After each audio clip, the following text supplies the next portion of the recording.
हाँ भैया बोलो। गुरु जी, गाय को सुरक्षित और राष्ट्रमाता घोषित करने के लिए आप काफी दिनों से प्रयासरत थे। आज संकल्प ले लिया, क्या वो संकल्प है? संकल्प ये है कि मैं संकल्प लेता हूँ, प्रतिज्ञा करता हूँ कि आज के बाद जो भी चुनाव सामने आएगा, जहाँ मेरा मतदान स्थल होगा वहां जाकर के मतदान अवश्य करूंगा और उसी पार्टी या प्रत्याशी को करूंगा जो गाय के लिए शपथ पूर्वक उद्घोषणा करके खड़ी दिखाई देगी। जो पार्टियां इस समय सुस्थापित हैं पूरे देश में, उनमें से कोई भी पार्टी ऐसी नहीं है जो गाय माता के लिए, गाय माता के पक्ष में खड़ी होती दिखाई दे। गुरु जी, गौ सुरक्षा के लिए आप मतदाता भी बनाने की बात कर रहे हैं, उनके रामधाम बनाने की भी बात कर रहे हैं, गौ सेना बनाने की भी बात कर रहे हैं। हाँ, ये क्या है? बात यह है कि सबसे पहले तो गायों की पहचान करना, क्योंकि गाय और गाय के नाम पे दूसरे पशु को मिला दिया गया है, ये भी एक षड्यंत्र हुआ है। तो पहले तो गाय और गवै की पहचान करना, उसमें से जो शुद्ध देशी गाय है हमारी, जिसमें वेदोक्त लक्षण घटित होते हैं, जिसका मूत्र और गोबर पवित्र माना जाता है, उसकी सेवा के लिए अपने आप को आगे करना ताकि वो इधर उधर ना जाए, कसाई के हाथ में ना चली जाए, उसका संरक्षण करना। और साथ ही साथ जो बूचड़ खाने ये कहते हैं कि हमको तो लाइसेंस है गाय काटने, तो अब सरकारें तो सुन नहीं रही हैं, वो तो बाद में सुनेंगी, जब हमारे वोट से बनेंगी तब सुनेंगी। तब तक हम क्या करें? क्या तब तक हम चुप हो जाएं?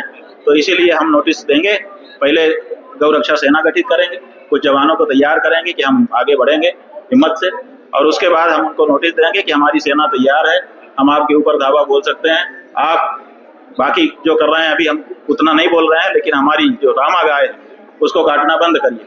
अगर वो मान जाते हैं तो ठीक है, और अगर कहते हैं कि नहीं हमें लाइसेंस है और हम तो लाइसेंस के आधार पर काटेंगे ही, तो फिर हमको धावा बोलना पड़ेगा उन बूचड़खानों पर, और जो लोग गाय को काटते होंगे उनको काटना पड़ेगा। गुरु जी, आप तलवार लेकर भी आगे चलने की बात कर रहे हैं, जो सेना होगी क्या वो ट्रेंड सेना होगी, कैसे? हाँ जी, जो सेना होगी उसमें हम भर्ती करेंगे, भर्ती करके सैनिक अभ्यास उनको कराएंगे ताकि वो पूरी तरह से सक्षम हो लड़ाई लड़ने।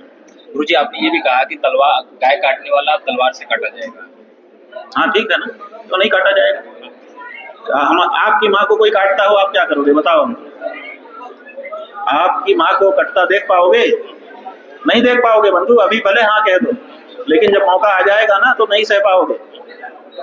तो हम कैसे सह रहे हैं हम ही जानते हैं। बहुत बड़ा पत्थर रखे हैं छाती पे, इसलिए 78 साल से रखे हैं। ये नेता कर देगा, वो नेता कर देगा, ये पार्टी कर देगी, वो पार्टी कर देगी। नहीं कर रहे हैं तब हमको अब ये बोलना पड़ रहा है, तब हमको इसके लिए आगे आना पड़ रहा है।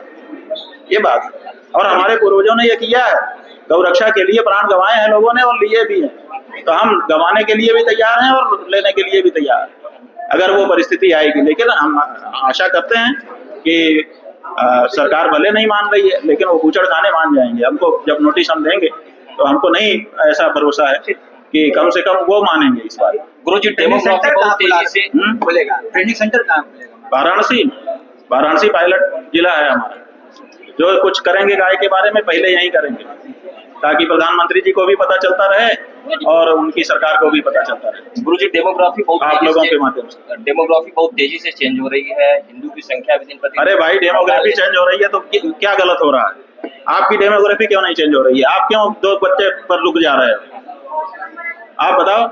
आपकी पत्नी कह रही है कि मेरे पेट में जो है वो दाग पड़ जाएगा, मैं ज्यादा बच्चे नहीं पैदा करूंगा। उनकी तो नहीं कह रही है, तो उनकी डेमोग्राफी बढ़ रही है, घनीभूत हो रही है।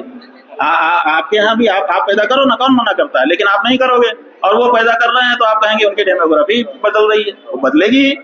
हमारे पूर्वज क्यों आपको आशीर्वाद देते थे कि बहुत पुत्र वाले हो जाओ, बहुत संतान वाले हो जाओ?